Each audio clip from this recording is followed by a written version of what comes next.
में बहुत भारीपन हो रहा है, सांस नहीं आ रहा है, परेशान हो रही हूँ। कमला जी ने कहा था किशन लाल जी को, और दोनों तीनों तरफ बच्चे खड़े हो गए थे। मम्मी जी क्या हुआ, गर्मी में क्या ऐसा खा लिया, क्यों परेशान हो रही है, मुझे बताओ ना।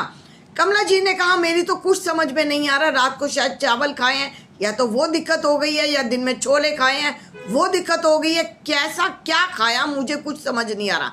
मैं तो बहुत हल्का फुल्का खाना खाती हूँ, लेकिन ऐसा क्या हुआ कि मुझे दवाई दे रहे थे किशन लाल जी, क्या मैं डॉक्टर के यहाँ लेकर चलूं या डॉक्टर को यहीं पर बुला लूं, क्या कोई इंजेक्शन लगवा दूं। कमला जी ने कहा मुझे कुछ समझ नहीं आ रहा, ऐसा क्या हो गया है, मुझे लगता है जैसे मुझे वॉमिट हो जाएगी, जैसे मुझे उल्टी हो जाएगी, मुझे लगता है जैसे मेरा पेट भारी हो गया और जैसे मेरे यहाँ चेस्ट पे बहुत ज़्यादा भारीपन हो रहा है, फिर मुझे क्या करना चाहिए, मेरी कुछ समझ में नहीं आ रहा, आप ही बताओ मैं ऐसा क्या करूं।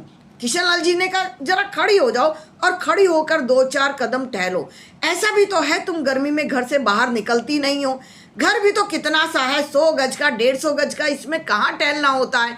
सारा दिन तो बेड पर बैठे रहते हैं, खाना खाया फिर बेड पर बैठ गए, सोना है तो बेड पर बैठ गए, चलना फिरना कहाँ है तुम्हारा आजकल।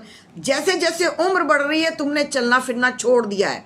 बराबर में पार्क है फिर भी तुम उसमें नहीं जाती हो। मैं तुम्हें बार बार कह रहा हूँ अपनी गली में ही घूम लिया करो। कैसे घूम लूँ, गली में इतना ट्रैफिक है, इतना ट्रैफिक है कि मुझे डर लगता है कि ये मेरे पैर के ऊपर से मोटरसाइकिल चढ़ा कर ले जाएंगे। गलियों में कहीं जगह बची है क्या, इतनी गाड़ियाँ कि घुटने का दर्द खत्म नहीं होगा, सिर का दर्द बढ़ जाएगा। इतना हॉर्न बजते हैं यहाँ पे, ऐसे लगता है कि सब लोग जैसे परेशान हैं। तो आप ही बताओ भाग्यवान मैं क्या करूं, मुझे तो कुछ समझ में नहीं आता है। तभी रोहित बाहर से आया था। रोहित ने कहा मम्मा क्या हुआ आपको। कुछ नहीं बेटा, मुझे लगता है मुझे चेस्ट पे भारीपन है, जैसे छाती बहुत भारी है, मुझे सांस लेने में बहुत दिक्कत हो रही है, परेशान हो चुकी हूँ। रूबी आई थी स्कूल से, समझदार बहू थी रूबी। रूबी ने कहा मम्मी जी क्या बात हुई है आपको, मुझे बताओ, क्या आपने अजवाइन की फंकी ली, क्या आपने काला नमक लिया। थोड़ी सी अजवाइन और काले नमक की फंकी ले लेती तो गैस शायद थोड़ी सी नीचे उतरती। उसने मम्मा ने कहा बेटा ली थी, उससे भी कोई आराम नहीं पड़ा। तो मम्मी जी 2 मिनट रुको, मैं अभी आई।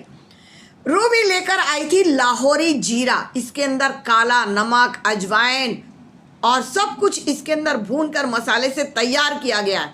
जैसे ये 2 घूंट पी थी कमला जी ने राहत की सांस ली थी, गैस जैसे निकलकर बाहर हो गई थी। ये क्या चीज़ है बेटा रूबी, तुमने तो ऐसा लगा जैसे मुझे दोबारा से जिंदा कर दिया है, मेरी तो हॉस्पिटल जाने की नौबत आ गई थी। ये लाहौरी जीरा है मम्मी, इसके अंदर जो है ना घर का बना मसाला है और इतना अच्छा है, टेस्ट भी लाजवाब है, इसका काले नमक से बना है। रूबी ने सास को बता दिया था। वो गैस के चूल्हे पर काम कर रही थी और गर्मी भयंकर पड़ रही थी। गर्मी की राहत नहीं मिल रही थी कि क्या बनाए क्या खाए, कुछ नहीं पता। कोई भी तला भुना नहीं बना सकते थे क्योंकि गर्मी चढ़ती थी। एग्जॉस्ट फैन भी बाहर उसे नहीं फेंक पा रहा था। चिमनी नहीं थी, साधारण सा घर था। हर घर में तो चिमनी नहीं होती ना। हाँ एक चीज़ जरूर है, जहाँ पर 2 लोग कमाते हैं ना, हस्बैंड और वाइफ, सास या ससुर, मम्मी या पापा, उस घर में तो आराम रहता है, ऐश भी रहती है, आराम भी रहती है, क्योंकि 2 जने बहुत ही मेहनत से कमाते हैं और फिर अपने ऊपर खर्च करते हैं। लेकिन जहाँ एक जने की कमाई होती है ना, वो कैसा करे, पत्नियाँ कैसे गुजारा करे वो ही जानती थी। उसने पूछा मम्मी जी मेरी समझ में नहीं आ रहा कि आज मैं क्या बना लूँ। कुछ भी बना ले बेटा जो तुझे हल्का फुल्का समझ में आए। मम्मी जी मैगी और पास्ता खाते खाते भी मैं परेशान हो चुकी हूँ, क्योंकि गर्मी में जब कुछ भी नहीं सूझता ना तो ये लगता है कि कुछ मत बनाओ, चावल मैगी पास्ता। लेकिन कितने दिन खा सकते हैं, बच्चों के लिए अगर हम बाहर से मंगाए तो कितने दिन खा सकते हैं, मुझे समझ नहीं आ रहा कि मैं क्या करूं।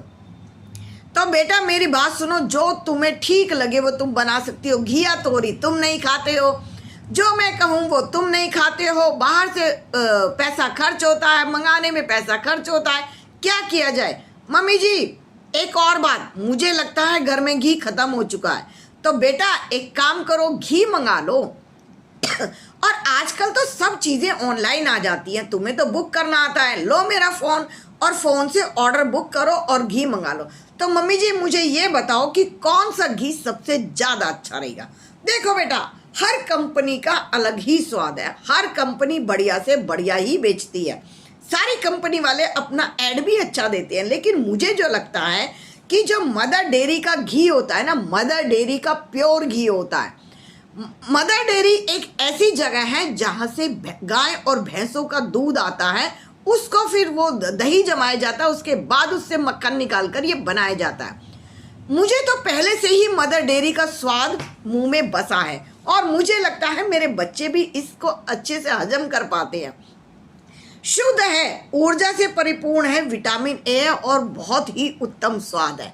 तो तुम ऑनलाइन बुक करो, वो 10 मिनट में घर पर ही देकर जाएगा। कितनी अच्छी बात है, आजकल घर से बाहर नहीं जाना पड़ता है, घर में बैठे बैठे ही। और हमारे बुजुर्गों के लिए तो जैसे मौज आ गई है। ये जो घुटनों में दर्द होता है ना, और गर्मी में हम लोग जा नहीं सकते हैं, उसके लिए सबसे अच्छा हमारे लिए जो है, घर बैठे ही मदर डेयरी घर में आ जाएगा।